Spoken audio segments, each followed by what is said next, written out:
Ya, masih terkait dengan Asian Games, di mana suasana di luar Stadion Utama Gelora Bung Karno atau GBK Senayan dipadati para penonton yang juga akan menyaksikan langsung upacara pembukaan Asian Games 2018. Dan antrian panjang kendaraan penonton terlihat di jalan sekitar Gelora Bung Karno seperti Jalan Gatot Subroto.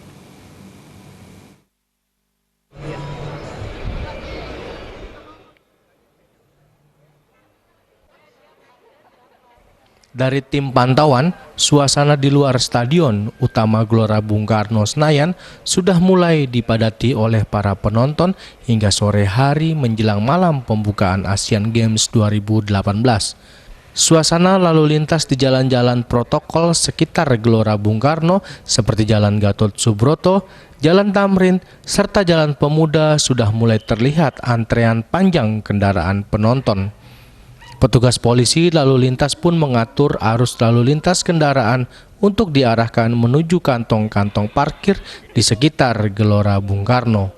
Sebelum memasuki stadion, penonton pun dapat menyaksikan aneka ragam pertunjukan di area pelataran, di antaranya di zona 4, 5, 8, dan 9, termasuk membeli makanan, minuman, serta souvenir Asian Games 2018.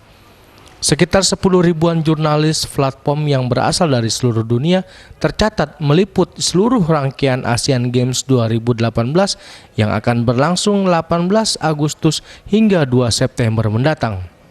Diperkirakan 4 miliar pasang mata di seluruh dunia terutama dari wilayah Asia menyaksikan pembukaan Asian Games 2018.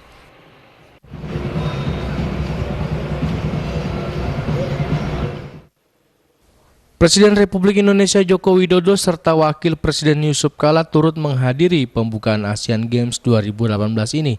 Sejumlah menteri pun juga hadir antara lain Menteri Koordinator Kemaritiman Luhut Binsar Panjaitan, Mendagri Cahyokumolo, Mensesnek Pramono Anung, Kepala Staf Presiden Muldoko, Menteri Keuangan Sri Mulyani, serta Menteri Kesehatan Nila Farid Muluk.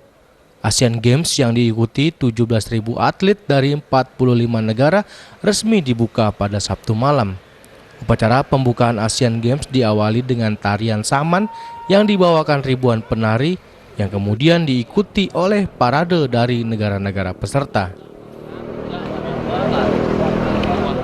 Dari Jakarta, Ketut Sumadiase melaporkan.